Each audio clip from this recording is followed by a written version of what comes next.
Hello and welcome commercial property owners to the mapping feedback exercise for the zoning code rewrite. To make you aware of where we stand regarding the overall schedule of this project, we have completed the main components of the new form-based code.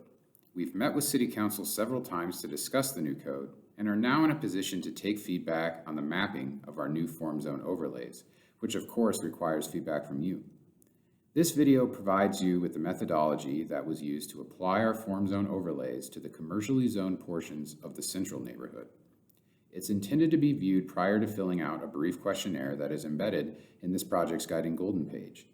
This video is intended for individuals who own or lease commercially zoned property in the central neighborhoods, but of course, all are welcome to view. To jump right in, I want to go over the basic concept of the form-based code and how it has been applied to this area of the community. The image on the left, or rather the map on the left, is a representation of the central neighborhoods, which are bordered to the north by the core of downtown, beginning around 14th Street, to the west by the Colorado School of Mines campus, which has been hatched out in white on this slide. Generally, this neighborhood is bordered to the south by the properties that house the Golden High School, as well as the Fossil Trace Golf Club. And generally, this neighborhood is bordered to the east by South Table Mountain. The residential zone districts included in this area of the community are the Commercial 1, Commercial 2, Residential Commercial Zone Districts, as well as the Mixed-Use CMU Zone Districts that include Community Corridor 1, Community Corridor 2, and Neighborhood Center. Each of these commercial zone districts permit their own special list of land uses and development regulations that are uniform across each of the district's boundaries. These regulations, of course, affect things like what you can build on your property from a commercial perspective, but also how you can build those uses on your property through things like setbacks from the property line, maximum building heights and lot coverages, and other things. However, there are several of these zone districts represented in the central neighborhood, and each has a differing set of rules that could, in the future, allow for development that is inconsistent with regards to the existing built-in environment of the neighborhood. Many of you may be aware that this has been an issue in recent years in Golden.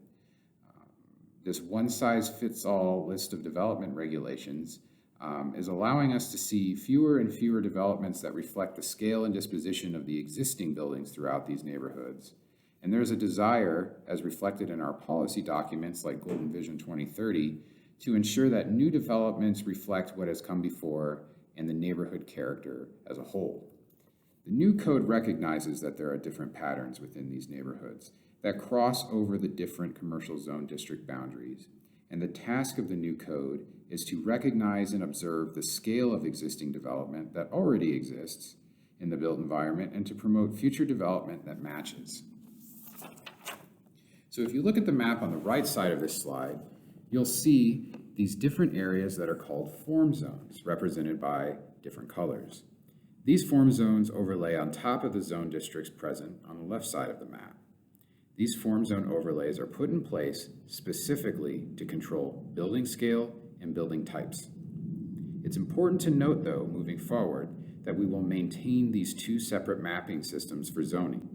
The zoning code rewrite effort was not about changing the underlying use that is permitted on properties by right. If you have mixed-use zoning when you entered this process, you shall have mixed-use zoning when you exit this process. These boundaries remain to determine that use, or what you can build on your property. And now we're introducing the form zones to indicate how you can build and express those uses on your property. In the next few slides, I'm going to talk about the form zones that we have mapped to this area of the city with regards to commercial development. There is a separate video as well that discusses residential development, if you wish to view that in addition.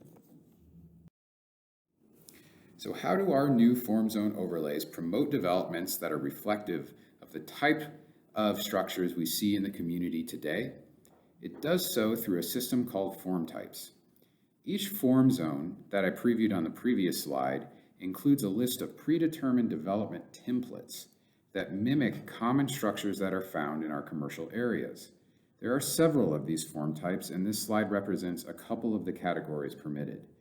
The consultants that put our new form zone code together the consultants that put our new form-based code together studied Golden's built environment and compiled a list of forms typically found throughout Golden. These include both commercial and residential form types. This slide previews a few of the commercial form types. Each form zone, as I mentioned, has its own curated list of form types that are permitted within its boundaries. Each form type, as mentioned, is a development template, and it contains very nuanced restrictions when it comes to things like building setbacks, maximum building heights, and other things. But it's important to note that for the first time, we are placing a cap on the overall structure size, or the maximum square footage a structure can be built to. Now, you may at this point be asking yourself, can a commercial use occupy a residential form type? A couple of the examples that you show on this slide look kind of residential. The answer to the question is yes, they can. Many commercial form zones include residential form types like the houses and cottages you see in the example above. This will help preserve the character of Golden, one which commonly finds commercial uses occupying former residential structures. This is a basic introduction to form types that I've previewed on this slide. If you'd like to do a deep dive on the topic, additional resources are available on the Guiding Golden page.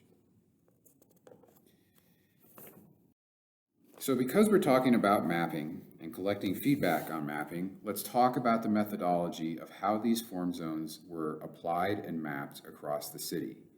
Once you have reviewed each of the form zones, consider whether or not you feel the area should be mapped differently based on what you observe in the built environment today and what each form zone permits.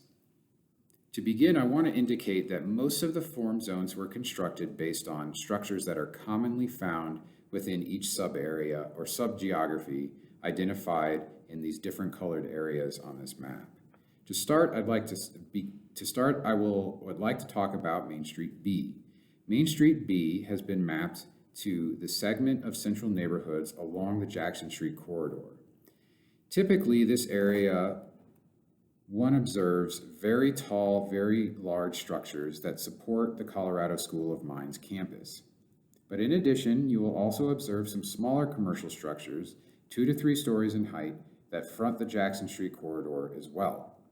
To ensure that these types of developments remain conforming in the new code, it introduces the Main Street form types that permit developments on a scale similar to what is found along Jackson Street today.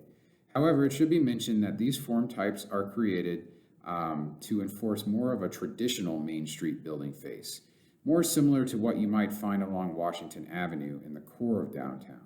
More nuance is provided to these form types to ensure pedestrian-oriented street amenities are upheld above all other things.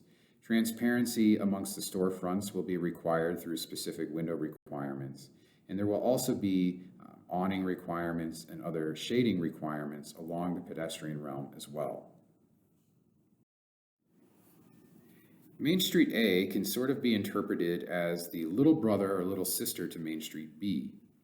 It's concentrated between Jackson and 4th Street, between 21st and 24th Street.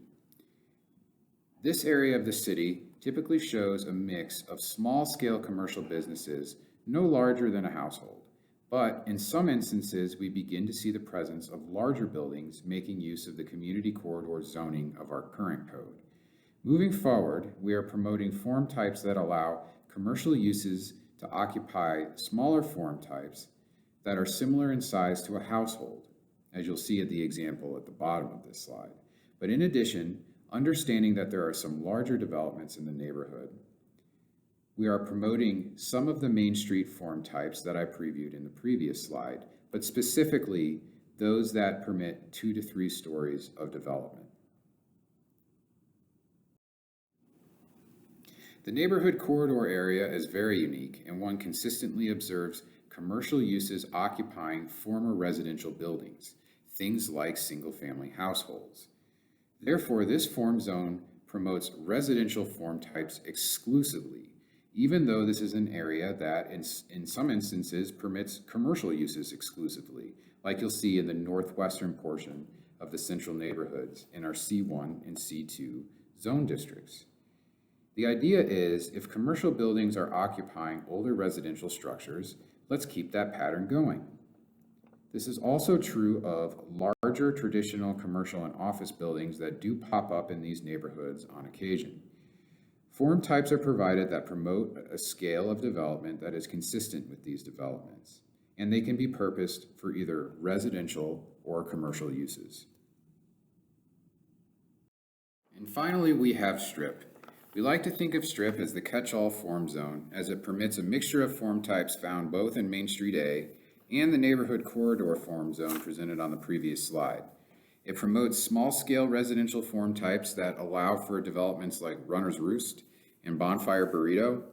It also permits small form apartment form types that could be either utilized for a commercial business like a Walgreens, a small office building, or a residential use like an 8-unit apartment buildings if the underlying zone uses permit residential uses.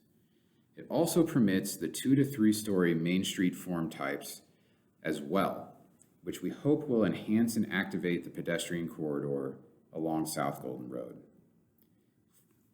Finally, it also permits traditional drive-up shops commonly found in this area of the central neighborhoods, exemplified through the photos you see on this slide. This is an example of one of those shops' form types. If you would like to take a deep dive into these commercial form zones and reveal all of the form types permitted within each, visit this project's Guiding Golden page and download the draft code. If you feel that you have some comments ready, please consider taking our brief feedback survey. Let us know if you think any of the form zones are inappropriately mapped. Let us know if perhaps, for instance, Main Street B is too large for this area as a whole. All comments are acceptable, and we look forward to hearing from you. Thank you, and have a great day.